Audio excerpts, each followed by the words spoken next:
Hey guys, tonight we're stepping into the humid streets of Medellin in the 1950s, where the air smells faintly of coffee roasting in the morning and rain settling into cracked pavement at night. Picture narrow alleys winding past rows of small brick houses where laundry sways above your head like quiet flags of daily life. Dogs bark at passing bicycles.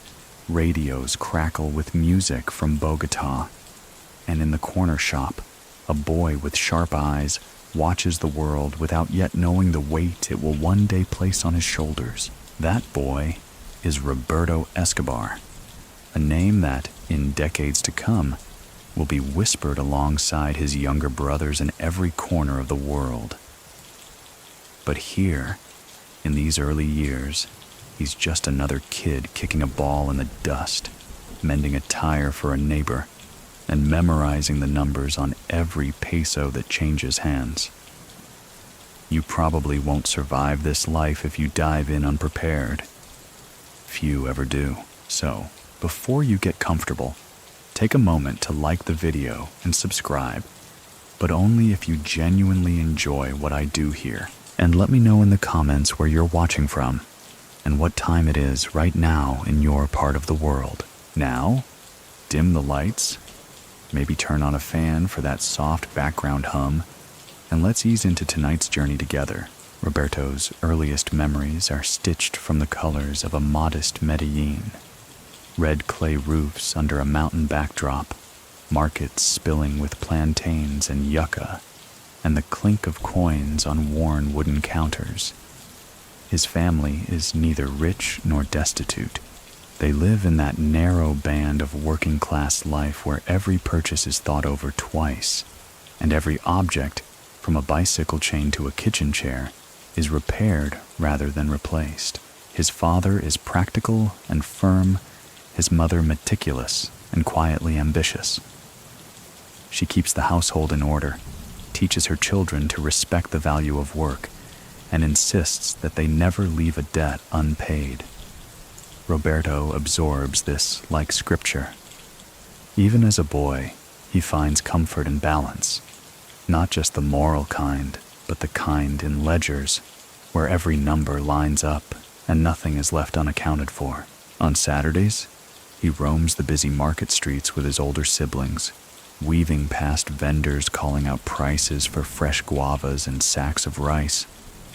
These walks are a lesson in human nature. He watches how the butchers haggle without ever raising their voices, how buyers wait until the seller shows the first crack of impatience, how a smile can be as powerful as an extra peso. The Escobar household values keeping close ties. Evenings are for shared meals, stories, and the occasional visit from cousins who spill news from other neighborhoods. Sometimes those stories include whispers about petty thieves or small-time hustlers who've struck it lucky or unlucky. Medellin in those days is not yet the city of global headlines, but the shadows are already lengthening. The streets have their quiet codes, their invisible boundaries, and Roberto learns them instinctively. One rainy evening, he sits under the corrugated tin awning of a neighbor's shop, watching the drops dance in the puddles. He's holding a small coin between his fingers, running its edges over and over until the metal feels warm. He doesn't know why yet, but there's something satisfying about holding value in your hand, something grounding. He'll remember this sensation later, when the coins turn to stacks of bills so thick they can't be counted in a day. School comes easily to him, though not in the way teachers might hope. Arithmetic is his natural language. While other boys dream of becoming football stars, Roberto is fascinated by the rhythm of addition, the elegance of subtraction, the power of knowing exactly what is owed and what is hidden. He starts keeping small records: who borrowed his marbles, who owes him for a snack, how many minutes it took to fix a punctured tire. These lists are his early ledgers, his first rehearsals for the life ahead. At home, he shares a small room with his younger brother, Pablo. They are different in many ways. Roberto, the quiet observer, Pablo, the restless spark, but bound by the kind of loyalty that is forged not by choice, but by growing up in the same walls, breathing the same air, and eating from the same pot. When their parents tell them to look out for each other, it's not a suggestion, it's a law, and so the days pass. A childhood steady on the surface, with little hints of the city's shifting currents underfoot. Sometimes, at night, the distant pop of gunfire rolls across the hills, far enough away to be explained away, close enough to make people lock their doors. It's a Medellin on the cusp of transformation, and in one small house, a boy is learning the skills that will one day make him the keeper of a kingdom no one could yet imagine. The Escobar brothers' lives in those early years are stitched together with the simple threads of routine. Dawns that smell of damp earth, afternoons echoing with the clang of bicycle tools, evenings lit by the low glow of kitchen lamps. Roberto finds himself drawn more to the steady rhythm of work than to the unpredictable games of neighborhood kids. While Pablo is out racing down the hills with a fearless grin, Roberto stays in the shop corner, wiping his hands on a rag, studying the way gears fit together. The bicycle shop is their father's domain, a narrow space tucked between a tailor's storefront and a bakery whose bread scent floats in every morning. Here, in this workshop of steel frames and rubber tires, Roberto learns that patience is a form of strength. His father shows him how to align spokes so they sing in perfect tension, how to patch a tube so the repair is invisible, and how to deal with customers whose moods are far more unpredictable than the machinery they bring in. Money is scarce enough that every coin matters. Roberto quickly understands the value of precision. If a repair costs 2 pesos in parts, he knows not to waste even a single washer. He also learns to keep mental tallies of who pays on time and who offers excuses. In a city where cash flow can mean the difference between food on the table and a week of thin meals, this quiet accounting skill becomes second nature. Pablo, meanwhile, thrives on the human side of the shop. He chats with customers, tells small jokes to lighten a sour mood, and isn't shy about over-promising how quickly a job will be done. Roberto sometimes frowns at this, knowing that numbers don't bend as easily as words. But he also notices something important. Pablo's charm can turn a potential argument into a handshake. It's a lesson that sticks. In the right hands, personality can be as valuable as precision. By the time Roberto is a teenager, the brothers have an unspoken system. Pablo draws people in. Roberto ensures the business runs without loss. Together, they manage to keep the shop afloat in a neighborhood where customers often pay late, if at all. And yet, there's a strange satisfaction in this small operation. It's a world with clear rules. A wheel needs balance, a tube needs air, a bill needs payment. Outside, Medellin is changing. The population is growing fast, fueled by rural families moving into the city. Streets become busier, and with that, opportunities, both honest and otherwise, multiply. Roberto notices the way some neighbors suddenly acquire new radios, nicer clothes, and larger houses without any visible source of steady work. Many people still think that in those years, Medellin's transformation was purely about industry and migration. But Roberto sees the hints of another current moving beneath the surface. So what do you think? Was it just economic growth or something else entirely? At home, the family bonds remain tight. Their mother insists on shared meals, where each child must recount a part of their day. It's during these dinners that Roberto realizes how different he and Pablo are in the way they view the world. Roberto talks about a customer who still owes for last month's repair. Pablo talks about a man he met who has a way to make quick money. The difference is small now, but it will grow into a canyon. One late afternoon, after the shop shutters are pulled down, Roberto and Pablo walk home through streets awash in golden light. A neighbor calls out to them from a corner store, asking if they'd like to earn a little extra helping unload some crates. Roberto is ready to agree. Honest work is always worth doing. But Pablo's eyes are already measuring something beyond the offer. He asks what's in the crates. The man only smiles and says, "Nothing for you to worry about, boys."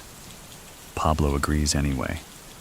That night, Roberto lies awake, wondering why secrecy seemed to make the offer more tempting to his brother. Still, the next morning is like any other. The shop opens, tools clink, customers come and go. For Roberto, there is comfort in this routine. But in the back of his mind, he knows Pablo is not built to stay within its walls forever. And when Pablo steps beyond them, he will expect his older brother to keep the book straight, no matter how crooked the road becomes. It begins small, almost invisibly, as most dangerous paths do. Pablo starts taking on little errands outside the shop, deliveries that aren't entirely explained, packages passed between hands in doorways, coins clinking in pockets before sunset. To Roberto, it's all background noise at first. He keeps his head down, polishing a set of chrome handlebars, tallying the week's income in a lined notebook. Numbers have no smell, no gossip, no glint in their eye, and that's exactly why he trusts them. But Pablo's side trips grow more frequent. He comes home with a new shirt one week, a pocket watch the next. Roberto asks where it all comes from, and Pablo answers with a half smile that gives away nothing. Their mother notices too, but Pablo always has a story, a lucky bet, a friend who owed him a favor, a bargain too good to pass up. Roberto doesn't press harder than he needs to. Family loyalty in Medellin is not a matter for public debate.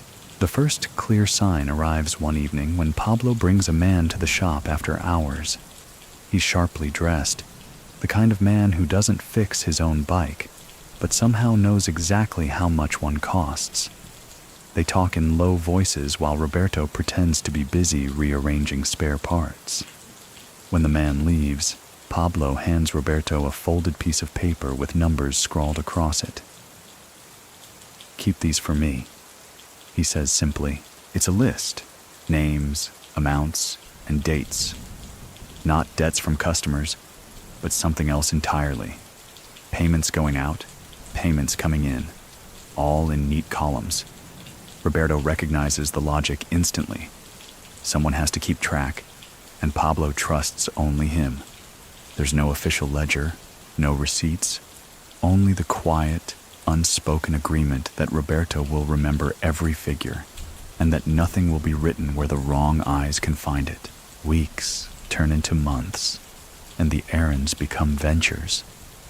Pablo's circle expands beyond neighborhood friends into men with cars that don't belong on their narrow streets. Men who speak of routes and shipments in ways that sound half like business, half like war. Roberto keeps his place, not in the middle of it, but close enough to keep the numbers straight. It's the beginning of a pattern that will define his life. Pablo moves, Roberto measures. One afternoon, they sit on the shop's back step, watching rain pour from the tin roof in silver sheets. Pablo leans in, voice low. "You know what the problem with most people is? They think small. They want to fix a bike and call it a day. Me? I want to own the street the bike rides on." Roberto laughs softly, but he files the statement away. This isn't just ambition, it's a blueprint, Medellin is shifting too. The city's hills are thick with new houses, many of them built with money whose origins are never discussed. In the market, Roberto hears stories of businessmen who send crates to Bogota and get crates back, with profits so high they can buy a house outright. Many people still think that in those early days, Pablo was just another hustler with quick talk and quicker hands. But Roberto, counting the figures late at night, knows the sums don't lie. His brother is already playing a game much larger than the shop or the neighborhood. One evening, their father asks Roberto to stay after dinner. He speaks plainly. "I trust you to look after him. He's your brother, but he's reckless. Keep his feet on the ground." Roberto nods, though he knows even then that the ground itself is changing under them. Pablo doesn't wait for the ground to settle. He builds while it's still shifting. Roberto never forgets the day Pablo first brings home a roll of bills so thick it barely bends. He drops it on the table with a grin, and their mother gasps before turning away.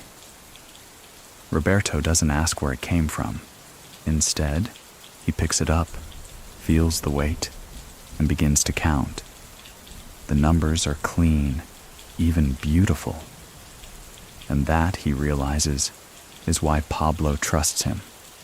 Because no matter how muddy the work becomes, Roberto will keep the numbers clean. The Escobar household's kitchen table becomes more than a place for meals. It transforms into a quiet command post.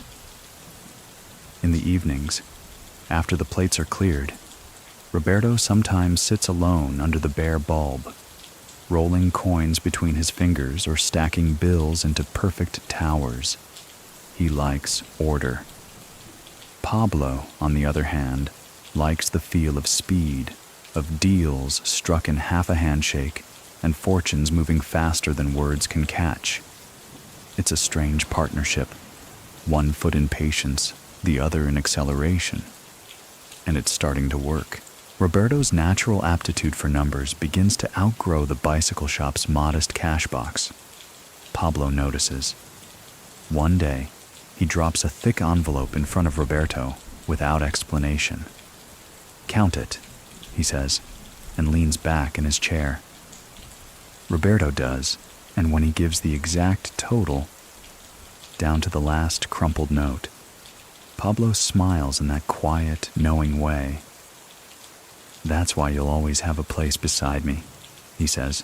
By now, the operations Pablo is involved in have little to do with bicycles or neighborhood errands. Packages are moving through hands Roberto has never seen before. He doesn't ask what's inside them. He doesn't have to. The numbers tell the story. There's a rhythm to the inflows and outflows, a pattern in the payments that makes sense to him even if the source doesn't. The brothers fall into a wordless division of labor. Pablo arranges, persuades, and pushes. Roberto tallies, organizes, and safeguards. The work is technically invisible to the public, at least for now. But Roberto understands that it can't remain so forever. The larger the numbers, the larger the shadow they cast. One night, they sit together on the balcony of their small home, the lights of Medellin blinking across the valley like scattered gold. Pablo is talking about possibilities, new routes, new contacts, bigger returns. Roberto listens, not as a dreamer, but as a man already calculating. "If we're going to do this," he says quietly, "it needs to be controlled. Everything written somewhere. No mistakes." Pablo laughs. "That's why you're here, to make sure I don't burn the whole thing down. It's not just about tracking money." Roberto starts to think in terms of risk. If a payment is late, he notes the delay. If a certain route costs more than expected, he adjusts future projections in his head. The game, as he sees it, is not only to make money, but to keep it. And in a city where fortunes vanish as quickly as they appear, that's a rare mindset. The first real test of his skill comes when a payment disappears, a significant sum gone without a trace. Pablo wants to respond immediately, but Roberto asks for one day.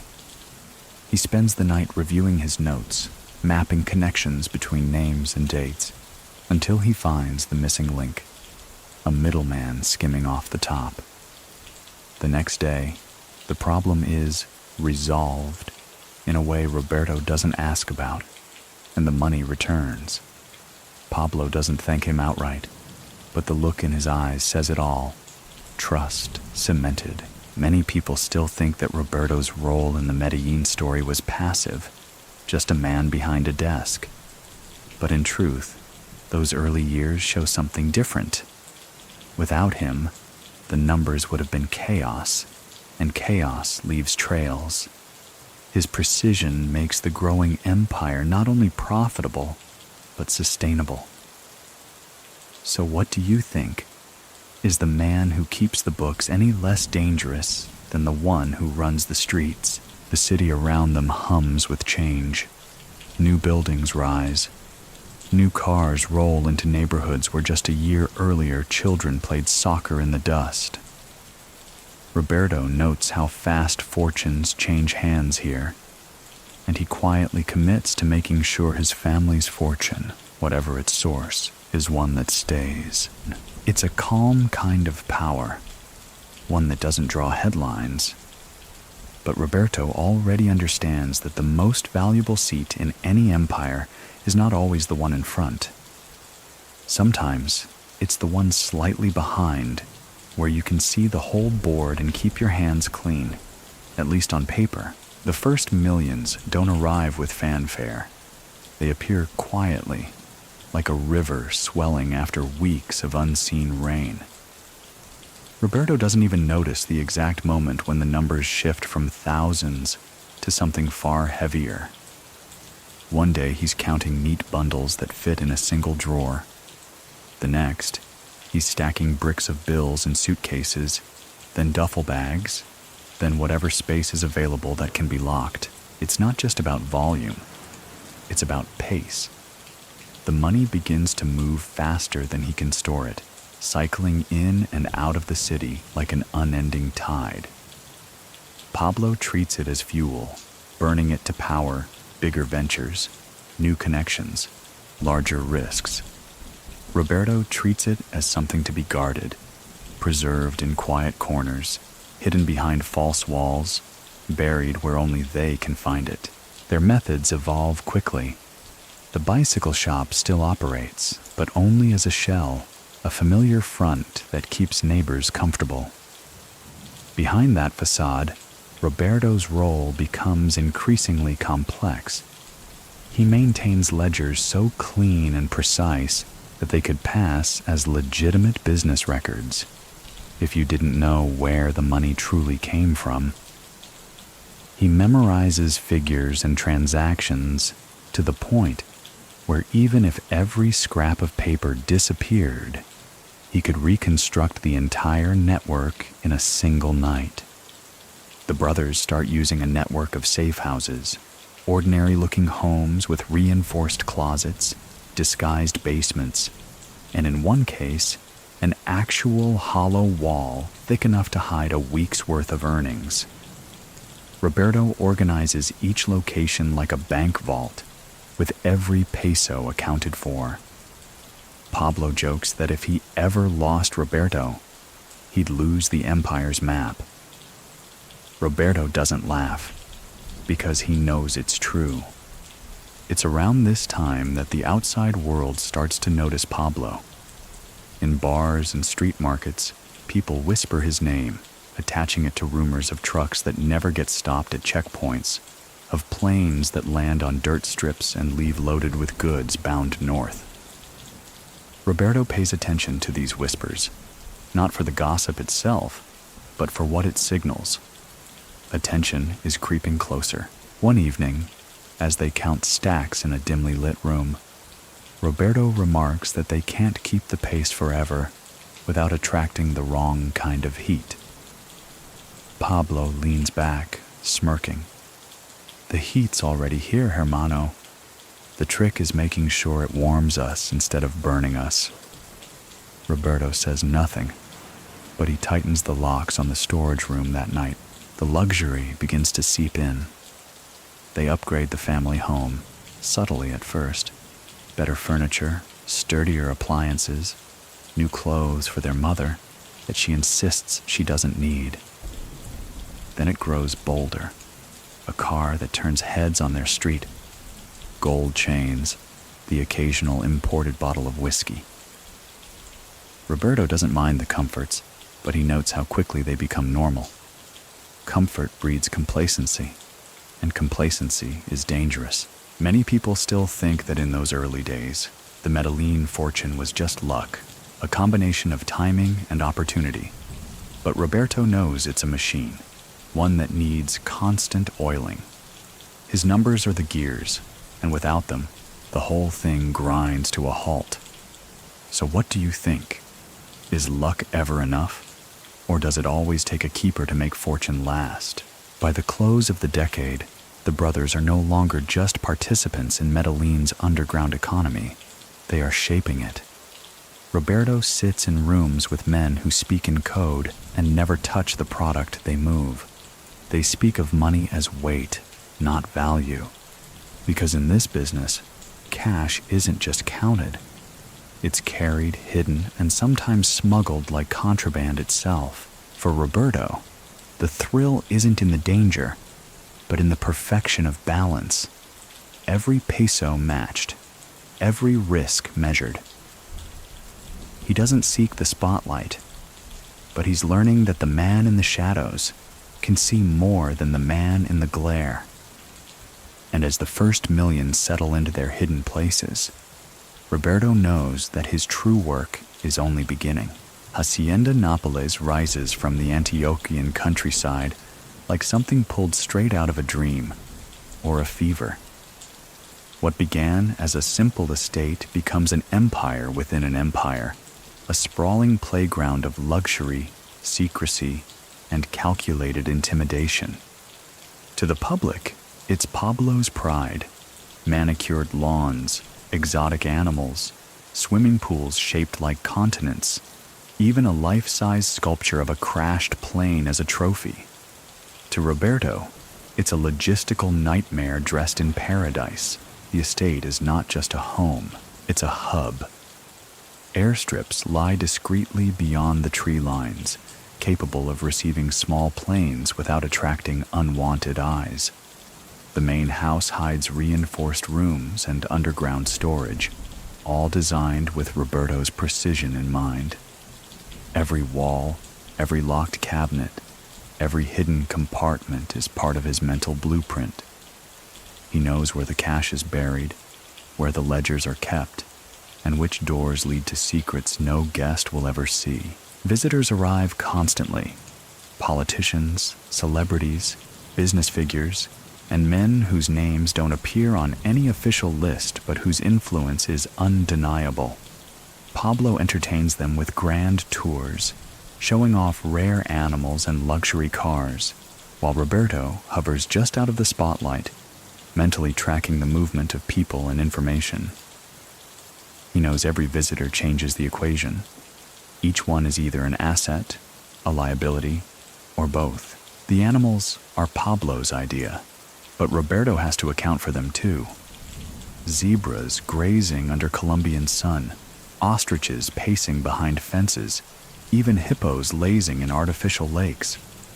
These creatures are as much a statement as the fleet of sports cars lined in the garage. To Roberto, they're also another set of numbers: feed costs, maintenance, transportation. While Pablo sees a menagerie that impresses guests, Roberto sees a spreadsheet that demands constant adjustment. It's in the vaulted rooms beneath the estate where his real work happens. Bundles of US dollars arrive in shipments so large that counting them by hand would take days. Roberto develops a rotation system. Money is stacked, sealed, logged, and moved regularly to avoid dangerous concentrations in one place. The humidity of the Colombian countryside is a constant threat to the paper, so he experiments with storage techniques: plastic wrapping, dehumidifiers, even burying cash in metal barrels lined with tar. Many people still think that Hacienda Nápoles was purely Pablo's indulgence, a display of wealth without deeper purpose. But Roberto knows better. It's a fortress disguised as a playground, a meeting ground where deals can be struck in comfort, far from the ears of the city. So what do you think? Was it a vanity project or the perfect camouflage? Security is layered but subtle. Guards patrol the perimeters, blending into the landscape in civilian clothing. Roberto works with them quietly, making sure they understand that their loyalty is not just to Pablo, but to the order of the estate itself. In his mind, the hacienda is a living organism, and any breach, no matter how small, can spread like an infection. He begins to notice that his role is expanding. It's not just the money anymore, it's the infrastructure. He is the keeper not only of the books, but of the kingdom's physical stability. If a gate sticks, it gets fixed. If a light flickers in the main hall, it's replaced before guests arrive. Nothing is allowed to suggest weakness. On quiet evenings, when the guests have gone and the hippos grunt softly in the distance, Roberto sometimes walks the estate's paths alone. The moonlight spills over manicured lawns and white walls, casting long shadows across the stone walkways. He looks up at the main house and thinks about how far they've come from that bicycle shop in Medellin. And yet, in his heart, he knows the higher you build, the more there is to lose. And someone has to keep the foundation unshakable. The smuggling grows into something so vast that even Roberto, with his meticulous habit of quantifying everything, begins to feel the weight of it pressing in from all sides. What was once a series of isolated transactions is now a fully synchronized machine, moving tons of product with a precision that rivals the most disciplined legal industries. Air, land, sea. Every route is mapped, calculated, and, in Roberto's mind, insured through the numbers. The air routes are Pablo's favorite, a mix of daring and efficiency. Small planes leave hidden airstrips under cover of night, hugging low altitudes to slip beneath radar. They land in places where officials have already been persuaded, one way or another, to look the other way. Roberto rarely visits these operations in person, but he's always present in the planning. The cost of fuel, the weight-to-profit ratio, the timing between runs. To him, each flight is not just an adventure. It's a formula. The payment systems become just as complex. In the early days, it was cash in hand. Now, it's a network of trusted couriers, coded messages, and layered transfers that would make a banker pause. Roberto develops his own shorthand for tracking it all, a code even Pablo doesn't fully understand. This is not for secrecy from his brother, but for protection. If the wrong hands ever seized the records, they'd see nothing but meaningless strings of numbers and symbols. Ships begin to play their role too, blending in among legitimate cargo. Containers full of bananas, coffee, or flowers sometimes hold far more profitable goods hidden in false compartments. Roberto treats each shipment like a chess piece. Move it too obviously, and it becomes a target. Hide it too well, and it risks being lost to the game entirely. The scale means more middlemen, and middlemen mean more risk. Roberto starts a policy. No payment without verification. Every kilo accounted for, every partner's share cross-checked. When discrepancies arise, he doesn't shout. He simply brings the figures to Pablo. The resolution that follows is often swift and final, and Roberto never asks for details. Many people still think that smuggling is all about daring pilots and hidden compartments, but Roberto knows the truth. Without the accountant's hand steadying the wheel, the whole machine drifts into chaos. So, what do you think? Is the thrill in the chase, or in the control? The profits spiral upward to the point where storage becomes an absurd challenge. Roberto recalls one warehouse where stacks of dollars leaned like ancient walls under their own weight, and another where rats chewed through bundles before anyone noticed. He orders the money wrapped and sealed, turning each stack into a unit that can survive not only time, but nature itself. International contacts deepen. The brothers begin working with figures in Panama, Mexico, and further north, each one a potential fortune or a potential disaster. Roberto's role here is delicate. He's the keeper of truth in a world built on bluff and bravado. He knows exactly who is owed what, and he makes sure debts are settled before they fester into grudges. By the late 1980s, the machine is at full capacity. Planes, boats, trucks, all moving in a rhythm that only a few men truly understand, and Roberto is one of them. On paper, he's still just the quiet older brother, the man with the ledgers. In reality, he's the one making sure the kingdom Pablo is building doesn't collapse under the weight of its own ambition. Some nights, when the phones are silent and the books are balanced, Roberto allows himself a small moment of satisfaction. The machine is running smoothly, the risks are controlled, and yet, in the quiet hum of the estate, he can almost hear another truth. The larger a machine, the more devastating its failure will be when it comes. For all the grandeur and adrenaline of Pablo's empire, Roberto lives in a constant state of balance, the tightrope between loyalty and survival. As the accountant, his job isn't just to keep the numbers straight, it's to keep the peace between the relentless push of ambition and the quiet pull of caution. Every day brings a new calculation, not only of pesos and dollars, but of trust, exposure, and risk. The calls from Pablo can come at any hour. Sometimes it's a quick question about the current cash reserves.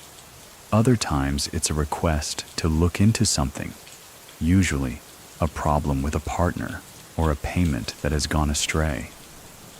Roberto listens, notes the details, and makes decisions that could mean the difference between profit and loss, or between a handshake and a vendetta.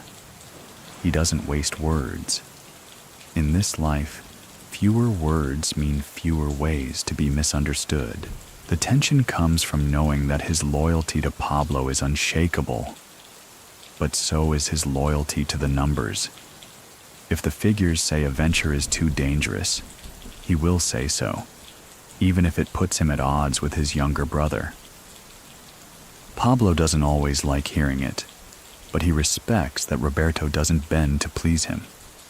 It's a rare trait in their circle, where most men tell Pablo only what they think he wants to hear. One such disagreement begins over a proposed expansion into a new territory.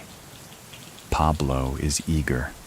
The profit projections are intoxicating. Roberto, however, has already run the numbers on the logistical costs, the reliability of the contacts, and the increased scrutiny from law enforcement. "It will stretch us too thin," he says, tapping the side of a ledger. "The numbers don't lie." Pablo listens, silent for a moment, before saying, "Then make the numbers work." That's the dilemma. Roberto is both a gatekeeper and a problem solver. If the risk is too high, he either stops it or reshapes it into something manageable. Sometimes that means rerouting shipments, other times restructuring payments, or simply cutting someone out of the loop. Many people still think that the life of a cartel accountant is sheltered compared to the men on the streets. But Roberto knows that information is as lethal as any weapon. One wrong figure, one misplaced note, and he could be signing not only his own death warrant, but Pablo's. So what do you think? Would you rather carry the cash or carry the knowledge of where it's all hidden? The pressure intensifies when law enforcement edges closer. There are rumors of moles, whispers of intercepted shipments. Pablo reacts with force. Roberto reacts with precision. He reviews every ledger, every transfer, stripping away anything that could be used as evidence. Sometimes this means destroying entire records and trusting his memory to hold what paper no longer can. One late night at Hacienda Nápoles, Roberto sits alone in the underground vault, surrounded by the faint hum of dehumidifiers. Stacks of bills loom in neat walls around him, each one a reminder of the empire's reach. He knows that for every stack, there's a risk. A shipment that could be intercepted, a courier who could talk, a transaction that could be traced. He runs his fingers over the edge of a sealed bundle and tells himself what he has always believed. Order is the only thing standing between them and ruin, and yet, as he locks the vault behind him, he can't shake the thought that even perfect order can't control the chaos outside. That's Pablo's realm. His own is here, in the shadows, keeping the kingdom's heartbeat steady while the war rages on the surface. Safe houses are the lifeblood of Roberto's work. Quiet, unremarkable buildings that carry the weight of an empire's fortune without ever revealing their purpose. To the neighbors, they're just ordinary homes or warehouses. To Roberto, each one is a vault with its own personality, quirks, and vulnerabilities. He keeps a mental map of them all. Some are deep in Medellin's maze of backstreets, where narrow alleys make surveillance difficult. Others are hidden in rural areas, their isolation both a shield and a risk. He assigns each location a code, a rotation schedule, and a trusted caretaker. The rule is simple. No one outside the inner circle knows more than one address. Inside, the safe houses are stripped of any charm. There's no furniture except what's necessary to disguise the true function of the place. Behind false walls, under trap doors, inside hollowed-out appliances, that's where the cash sleeps. Roberto organizes it the way a jeweler organizes gems, by denomination, condition, and origin. This makes retrieval fast and precise. In a crisis, minutes can make the difference between keeping the fortune and losing it entirely. Every ledger entry matches a physical location. If $5 million arrive from a shipment, Roberto knows exactly which safe house it entered, how long it will stay, and where it will move next. The movements are constant. Money is never allowed to stagnate. Static storage invites suspicion and decay. He treats the flow like a bloodstream, always circulating, always alive. One afternoon, a caretaker reports signs of a break-in at a rural site. Nothing is missing, but Roberto's mind races through the implications. Was it a random thief, or someone testing the locks? He visits in person, walking the perimeter, noting footprints in the soft dirt. He replaces the caretaker the same day, without explanation. In his world, hesitation can be fatal, and trust once cracked is never fully repaired. Many people still think that the cartel's greatest strength was its firepower, but Roberto knows it was the infrastructure, the hidden arteries no one could see. So what do you think? Is power in the weapons or in the places that quietly protect the treasure? Some of the safe houses are almost laughably modest. One looks like an abandoned bakery, its dusty shelves hiding a door to a reinforced back room. Another is a cramped apartment above a tailor's shop, the noise of sewing machines masking the sound of anyone moving inside. Roberto takes pride in these disguises because the best protection is invisibility. Still, each location carries its own risk. The urban ones are prone to police raids, the rural ones to gossip. Roberto adapts constantly, moving money between them in patterns too irregular for anyone to predict. It's a dance between caution and necessity, and he is both choreographer and performer.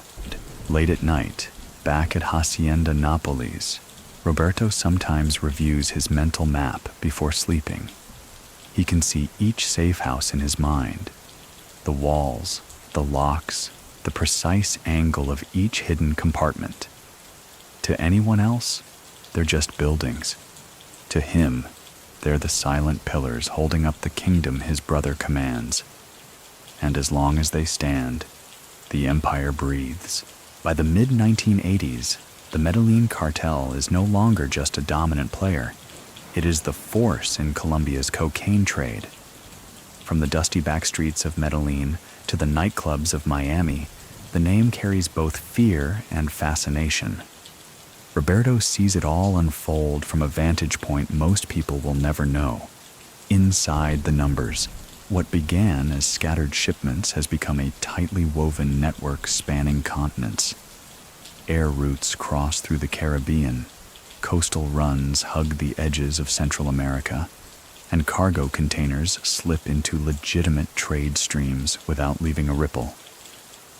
Roberto's ledgers are the quiet record of a global operation, one that generates figures so large he sometimes wonders if the human mind was built to process them. Pablo becomes the public face of the empire, charming in interviews, ruthless in negotiation, magnetic in his ability to bend people toward his vision. Roberto remains the shadow behind the curtain, making sure the machinery feeding Pablo's image never breaks down. For every photo op at Hacienda Nápoles, there's a week of Roberto recalculating routes, payments, and contingencies. The cartel's reach extends far beyond smuggling. They control wholesale pricing, dictate supply, and influence the underworld in multiple countries. Roberto tracks every revenue stream, the high-margin shipments to the United States, the steady cash from European ports, even the smaller but reliable flows into domestic markets. Each one has its own rhythm, its own risks, and he treats them like a conductor balancing an orchestra that can't afford a single wrong note. Inside Colombia, the cartel's presence is impossible to ignore. Whole neighborhoods thrive on its money. Construction projects spring up overnight. Businesses flourish under cartel protection. And in some places, the local economy beats to the cartel's drum. Many people still think this was simply the power of fear, but Roberto knows it was also the power of dependence. When you build the roads, pay the wages, and feed the families, you own more than loyalty. You own their survival. So what do you think?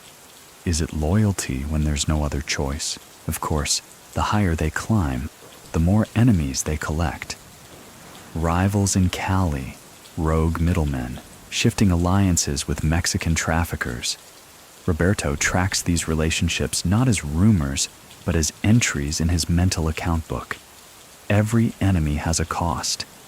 Every alliance has an expiry date. Government pressure builds too. New laws tighten banking regulations. U.S. agencies ramp up cooperation with Colombian forces, and the political climate shifts toward open confrontation. Pablo answers with defiance, funding populist projects and inserting himself into political spaces. Roberto quietly adjusts the financial structure to shield as much of the fortune as possible, funneling money into assets that can survive even if shipments are disrupted. The public only sees the flash, the convoys of cars, the extravagant gifts, the infamous hippos at the hacienda. Roberto sees the weight under it all, the constant recalibration required to keep an empire this large from tipping into collapse. He knows there's no such thing as stability in their world. There's only motion, and the moment you stop moving, you start falling. Some nights, as he locks another ledger away, Roberto wonders whether the real empire isn't made of men at all, but of the numbers he keeps, the hidden skeleton that holds everything upright while the headlines chase the shadow of his brother's name. Corruption isn't just a tool in the Medellin cartel's arsenal. It's a cornerstone.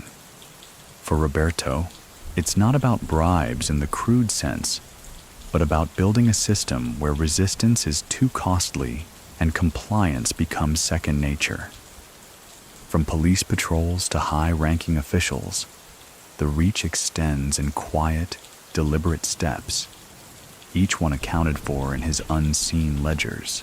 The process begins with small gestures, a discreet envelope passed after a routine inspection, a favor for a local official's relative, an introduction to someone who can solve a bureaucratic problem.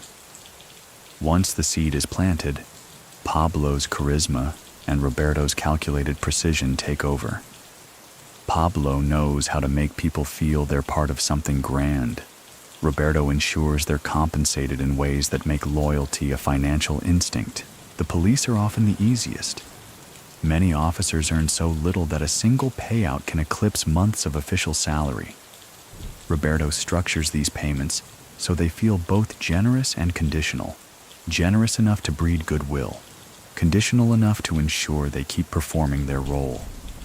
A missed tip-off or a failed warning can mean the flow stops, and in their world, losing that income is a risk few are willing to take. At the higher levels, the game is slower, but more dangerous. Judges, politicians, and military officers are not just paid, they're invested in. Roberto ensures that their debts, favors, and side projects are quietly supported, weaving them into a network where cutting ties with the cartel would also mean cutting ties with their own hidden fortunes. Many people still think corruption is about cash stuffed in briefcases, but Roberto understands it as a form of asset management, human assets, each one yielding returns if properly maintained. So what do you think? Is loyalty bought, or is it leased like any other resource? The influence extends into elections. Entire voting districts sway under the weight of cartel-backed candidates. Roberto doesn't attend rallies or shake hands on the campaign trail, but he follows the numbers: funding allocations, polling data, regional expenses. When a candidate wins, he adds them to his invisible portfolio of secured interests. This reach allows the cartel to operate with remarkable freedom. Shipments pass through checkpoints without inspection. Warrants vanish before they're signed. And raids happen only after the valuable assets have been moved elsewhere. Roberto sees it as risk mitigation, a form of insurance more reliable than any policy a legitimate business could buy. Still, there's an ever-present danger in corruption. Dependency cuts both ways. The same officials who take the money can one day decide to trade that loyalty for a better offer, or to save themselves. Roberto keeps this in mind, maintaining duplicates for critical roles and ensuring that no single person holds the power to unravel too much. One evening, reviewing his coded records at Hacienda Nápoles, Roberto pauses over a list of names, a mosaic of influence stretching from the smallest rural police stations to the marble halls of government. It strikes him that this web, though vast, is fragile. It exists only as long as the money flows. And in their world, even a pause in the current can make the web tremble. He closes the ledger with the quiet certainty that as long as he keeps the accounts balanced and the payments punctual, the kingdom will continue to stand. Not because it's unassailable, but because it's more profitable for everyone involved to let it stand. The Medellin cartel reaches a peak where the scale defies reason. Roberto sees it not in the headlines or the street talk, but in the raw figures laid out before him, some so vast that they blur into abstraction. Billions in cash moving like ocean tides, cycling through hidden channels, multiplying faster than they can be spent or stored. For Pablo, this is triumph. For Roberto, it is pressure, unlike anything he has ever known. The physical management of money becomes a logistical beast. Safe houses overflow. Even the reinforced rooms at Hacienda Napoli strain under the volume. Cash is buried in barrels in rural fields, sealed in plastic to protect it from damp, hidden inside walls and furniture. Roberto organizes rotations to prevent any single location from becoming a catastrophic loss. Every move is logged in code, a system so complex that even trusted lieutenants can only interpret fragments. The lifestyle surrounding this wealth is impossible to ignore. Convoys of luxury cars, parties that last for days, famous faces mingling with men who command private armies. Pablo thrives in this environment, feeding off the spectacle, using it as a tool to project power. Roberto, as always, stays just far enough back from the noise, watching for cracks in the facade.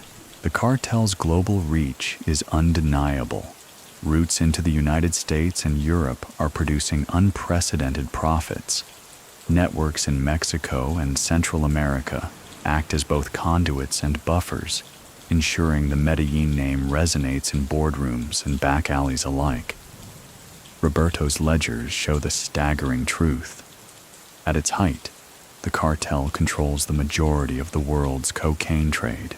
Many people still think that kind of dominance is built on fear alone. But Roberto knows it's built on consistency, delivering product on time, paying allies without delay, and punishing betrayal with surgical precision. So what do you think? Is fear more powerful than reliability? Or does one make the other possible?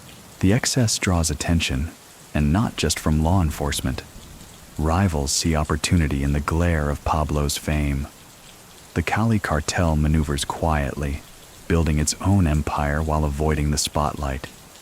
Smaller outfits attempt to cut into Medellin's roots, testing for weaknesses.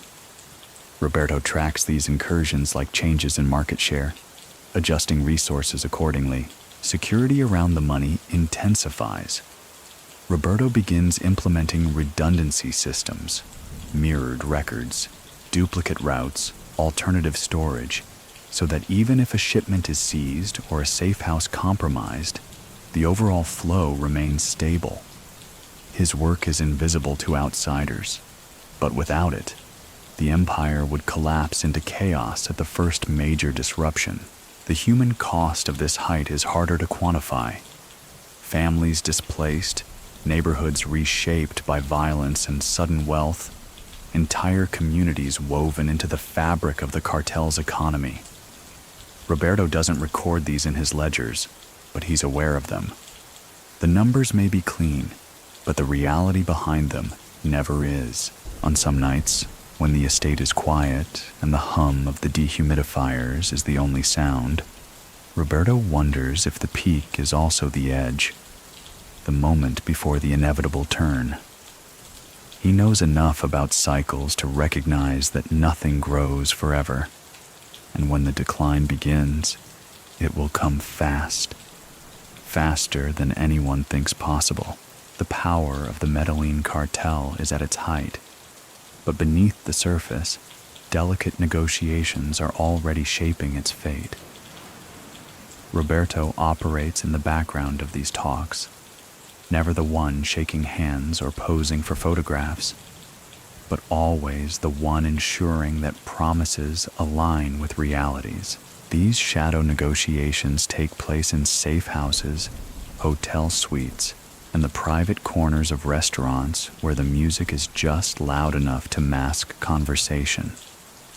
Pablo might be the one speaking, but Roberto sits close, absorbing every figure, every timeline, every subtle shift in tone. His role is to translate ambition into something the machine can actually sustain. Some of these meetings are with rival groups. There's always a line between competition and mutually beneficial arrangement, and Roberto understands that crossing it too recklessly is how empires bleed themselves dry. Agreements are made over territory, supply routes, and market shares. These aren't contracts in the legal sense. They're verbal bonds backed by reputation, money, and the implicit threat of what happens if the terms are broken. Other talks are with politicians and intermediaries for government agencies. Sometimes the conversations are about reducing pressure, a lighter touch from law enforcement in exchange for certain considerations. Other times, they're about larger plays, like influencing policy or steering public opinion. Roberto sees these as investments, no different from maintaining a safe house or funding a shipment. They require upkeep and careful management, but when handled correctly, they yield remarkable returns. One particularly delicate negotiation involves a foreign contact offering to open new distribution channels in exchange for a steep percentage of profits. Pablo is intrigued. Roberto, however, runs the numbers in his head and sees the long-term bleed such a deal would cause. Quietly, after the meeting, he advises his brother to decline. "We can open those channels ourselves," he says. "Why pay someone else for the map when we own the ships?" Many people still think these talks were about friendship or respect between criminals. But Roberto knows they were about margins, the invisible space between profit and loss that can be the difference between expansion and collapse. So what do you think? Do alliances in this world ever last, or are they just pauses between battles? He keeps meticulous mental files on the outcomes of each negotiation, who followed through on their promises, who needed reminding, who had to be cut off entirely. In his mind, these relationships are numbers with shifting values. Loyalty adds, betrayal subtracts, and sometimes a well-placed payment multiplies influence overnight. The stakes grow higher as international agencies close in. Deals that once seemed secure can sour with a single arrest or leak. Roberto adapts by creating contingency pathways, backup routes for shipments, secondary contacts who can step in if a key figure disappears. He never wants to be in a position where the loss of one agreement can topple the flow of the empire. In the quiet, after each deal is struck, Roberto retreats to his own space to rework the ledger. It's not just about recording numbers, it's about seeing the shape of the future in them. And lately, he's begun to notice that the shape is shifting, its edges fraying under the weight of too many moving parts. The Escobar family has always been the center of Roberto's gravity, but as the empire grows, the weight of that bond becomes harder to carry. Every peso, every decision, every alliance ripples into their private lives. Safety is no longer a quiet assumption. It's a fragile condition maintained by constant vigilance. Threats begin subtly. Anonymous phone calls in the night, strangers lingering too long near the family home. At first, Roberto chalks it up to paranoia, but the incidents pile up. A cousin is approached in the street by men asking too many questions. A trusted driver doesn't return from a routine errand. The family is not just associated with Pablo, they are part of his brand. And in this world, brands draw both business and blood. Roberto takes on the role of quiet protector. He arranges for certain relatives to move into safer neighborhoods, often under pretense so they don't feel exiled. He coordinates security teams, rotates drivers, and insists on routines designed to look ordinary but function like armor. For their mother, he keeps the explanation simple. Just being careful, he says, though the truth is far heavier. The most chilling threats come in the form of kidnappings. Associates in the wider network are targeted, sometimes ransomed, sometimes never seen again. Roberto understands the mechanics. Rivals or opportunists use family members as leverage, betting on emotional ties to force concessions. He refuses to let that become a weakness for their inner circle. Pablo's approach to these threats is characteristically bold. He sends a message so sharp it discourages most from trying again. But Roberto's method is different. He believes in prevention, in keeping the target blurred before anyone takes aim. The fewer people who know where the family is at any given moment, the better. Many people still think the family lived in constant luxury, untouched by the violence surrounding them. But Roberto knows that luxury was a shield, one that cracked under enough pressure. So what do you think? Can comfort ever outweigh the cost of being a target? Despite the constant tension, family gatherings continue. Birthdays, holidays, and small celebrations are guarded fiercely, both literally and emotionally. For a few hours, they pretend the world outside doesn't exist. Laughter fills the rooms, children run between tables, and even Pablo relaxes his edge. Roberto treasures these moments, aware they are fleeting and fragile. Still, he never stops scanning the room, noting who's near the exits, where the cars are parked, how quickly they could leave if needed. It's second nature now, protection woven into every interaction. Even in the heart of family warmth, his mind runs on the cool logic of security. One night, after a tense week of whispered warnings and subtle relocations, Roberto stands alone in the driveway of a safe house, listening to the crickets. The lights inside spill a soft glow through the windows, outlining the silhouettes of relatives safe for the night. It strikes him that his greatest job isn't keeping the money balanced, but keeping these lights from going dark. And in this world, that may be the most dangerous work of all. The simmering tension between Pablo and the Colombian state finally erupts into open war.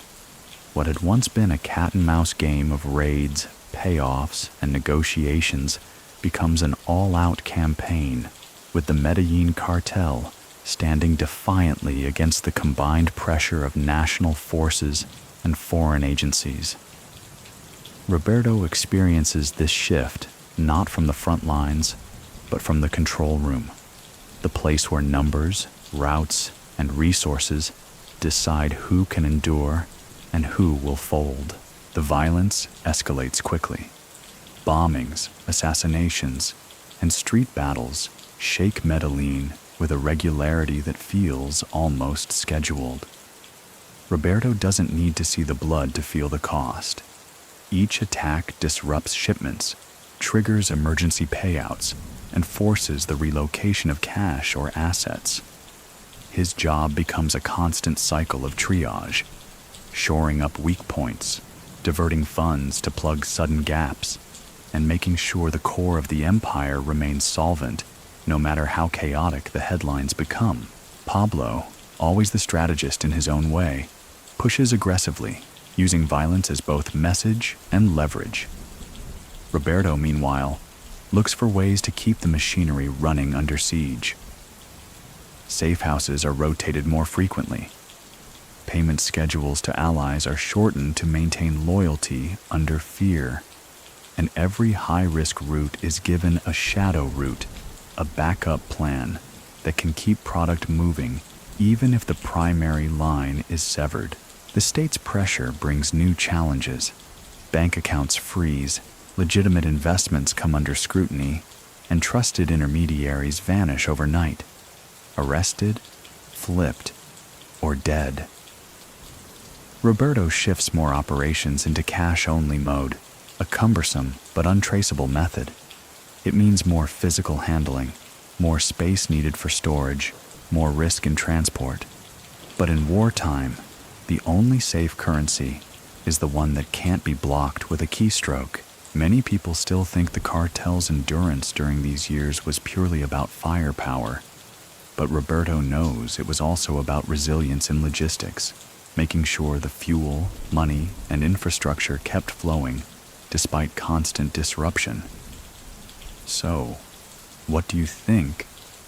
Is victory in a war of attrition won on the battlefield, or in the quiet rooms where resources are counted? The pressure squeezes alliances too. Some partners crack, seeking protection from the state or cutting side deals with rivals. Roberto spots the signs early: late payments, sudden evasiveness, uncharacteristic mistakes, and advises Pablo accordingly. Sometimes that advice leads to salvaging a relationship. Other times, it leads to an irreversible decision. The war changes Medellin itself. Streets once crowded with vendors now empty at night. Neighbors move away, businesses shutter, and entire blocks bear the scars of violence. Roberto sees the shift not only in the cityscape, but in the numbers. Certain revenue streams dry up entirely, replaced by new ones born from necessity. The empire adapts, because adaptation is the only path to survival. Late one evening, while reviewing coded ledgers by the light of a single desk lamp, Roberto pauses. The books are balanced, the flows stable. For now. Outside, distant gunfire pops against the night air. He knows each sound marks another ripple in the network he's trying to hold together. It feels like tightening the bolts on a machine that's shaking itself apart. But as long as the numbers still add up, he will keep tightening. The longer the war drags on, the more Roberto's work shifts from growth to concealment. His priority is no longer expanding Pablo's reach. It's hiding the empire in plain sight, making sure that when the government's spotlight swings their way, all it sees are shadows. Assets are shuffled like pieces on a board. Properties change ownership on paper, sometimes passing through a chain of shell companies so tangled it would take months for investigators to trace the trail. Vehicles are registered under names that belong to people who barely exist, then quietly rotated between cities. Cash moves constantly, not in grand convoys that attract attention, but in a stream of small, unremarkable transfers that collectively amount to fortunes. The key, Roberto knows, is never letting the pattern repeat. If two shipments move along the same route in the same week, it's an invitation for surveillance. If the same account is used too often, it becomes a beacon. His ledgers don't just track money, they track the rhythm of the empire, a pulse that has to change its beat before anyone can learn to follow it. Some of the most valuable hiding places aren't physical at all. Roberto begins converting large sums into assets that don't look like wealth: shares in obscure companies, stakes in legitimate businesses that seem too boring to warrant scrutiny. A small trucking firm in a rural province, for instance, becomes both a tax write-off and a discreet transport network. Of course, secrecy has a cost. Layers of concealment slow down operations, making it harder for Pablo's lieutenants to access resources on demand. Tensions rise when someone demands funding for a shipment, and Roberto insists on routing it through multiple filters.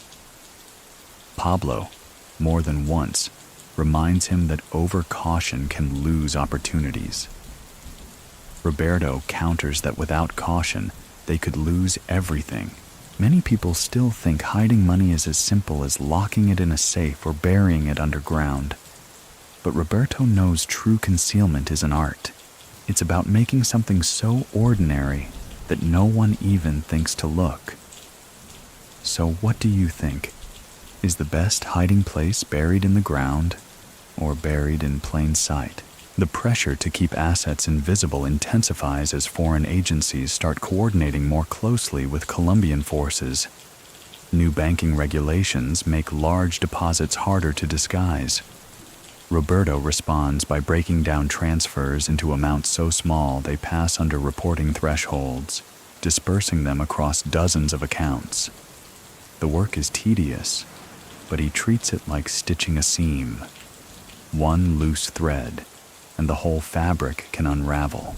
Every so often, a stash is discovered by authorities. A cache of cash in a remote farm, a property linked back to the cartel through a sloppy connection. Each loss stings, but Roberto measures them against the whole and adjusts. No single seizure is allowed to cripple the network. At night, walking the quiet halls of Hacienda Nápoles, Roberto sometimes runs his fingers along the polished walls, thinking of the hidden ledgers locked away behind them. To most, the estate is a monument to excess.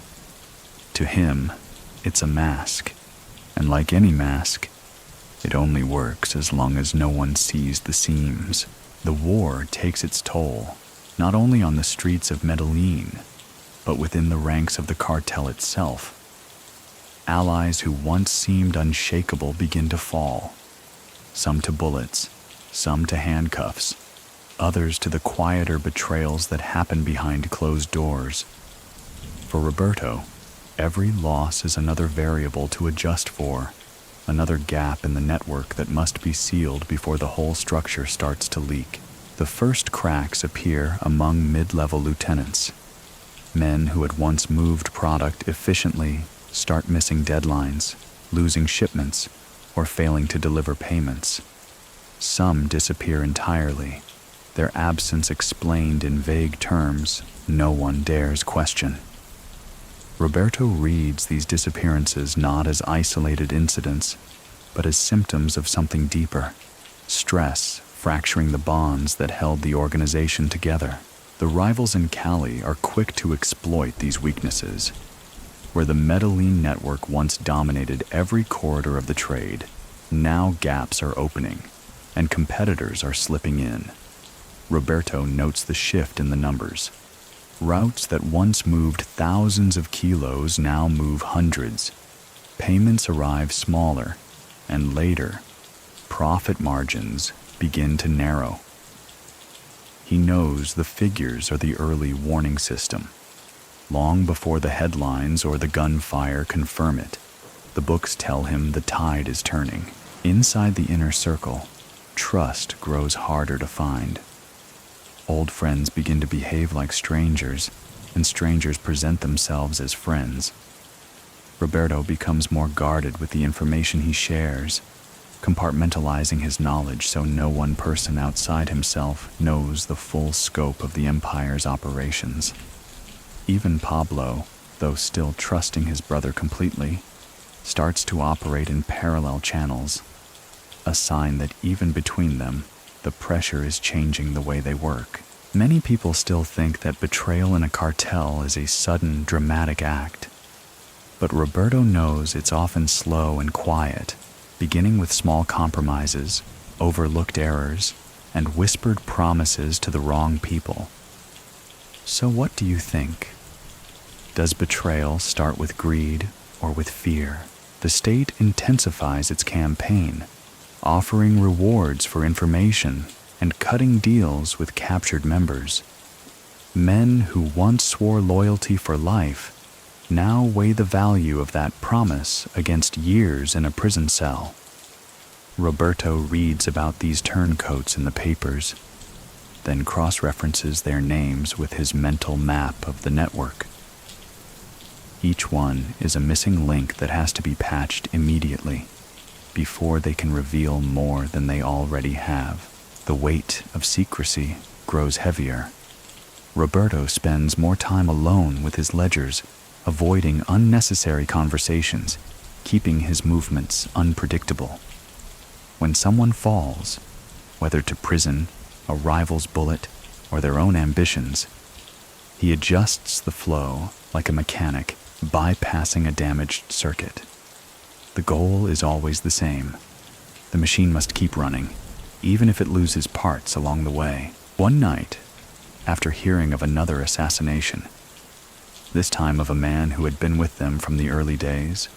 Roberto sits in his study long after midnight. The books are balanced, the roots are still open, but the absences weigh on him. In the quiet hum of the estate, he realizes that keeping the empire alive now feels less like building and more like salvaging. Pablo's final days are a blur of tension, movement, and whispers, the kind of atmosphere where every sound could be either a friend arriving or the beginning of the end. Roberto moves through this period with the grim awareness that the empire they built is in its most fragile state yet. The man who once commanded cities now operates from safe houses measured in weeks, not years. Communication is stripped to essentials. Every phone call is a risk, every visitor a potential threat. Roberto still handles the finances, but now his ledgers are more about survival than profit. The goal isn't expansion, it's buying time. Government forces, aided by foreign agencies, tighten the net. Raids happen almost daily. Informants spring up in places Roberto thought secure. The city's skyline feels smaller somehow, the walls of safety closing in. Pablo still carries himself with the confidence that made him who he is, but Roberto sees the difference in his eyes, a sharper scanning of the room, a tighter grip on conversations, the pauses before answering even simple questions. They both know the hunt is personal now. The war has shifted from battles over trade routes and influence to a singular mission: Pablo's capture or death. Roberto focuses on moving resources into safer channels, ensuring that if the inevitable comes, some remnants of their fortune will remain beyond reach. In one meeting, Pablo talks about a plan to negotiate surrender under favorable terms. Roberto listens, calculating the chances of such an arrangement holding. Many people still think Pablo never considered surrender, but Roberto knows better. He weighed every path, even the ones that looked like retreat. So what do you think? Is it strength to fight to the last, or wisdom to know when to step back? The danger sharpens after the deaths and arrests of key allies. The network that once insulated Pablo is thin now, too thin to stop every threat. Roberto's calls to arrange safe passage or secure funds are met with hesitation where there used to be instant agreement. Fear is contagious, and it's spreading. And in the final weeks, Roberto sees his brother less often, their contact limited by the need for secrecy. When they do meet, it's usually in dim rooms with the curtains drawn, speaking in low voices over maps and notes. Pablo still jokes occasionally, as if to remind them both of better days, but the humor doesn't stay in the air for long. The last time Roberto sees him alive, the moment feels unremarkable on the surface. No grand goodbye, no omen in the sky. Just two brothers parting ways after a meeting, each carrying the weight of 1,000 shared decisions. Roberto doesn't know it then, but he'll replay those final minutes in his mind for years, wondering if anything could have been said or done differently. When the news comes, it's not through official channels. A trusted contact calls, voice flat, and says simply, "It's over."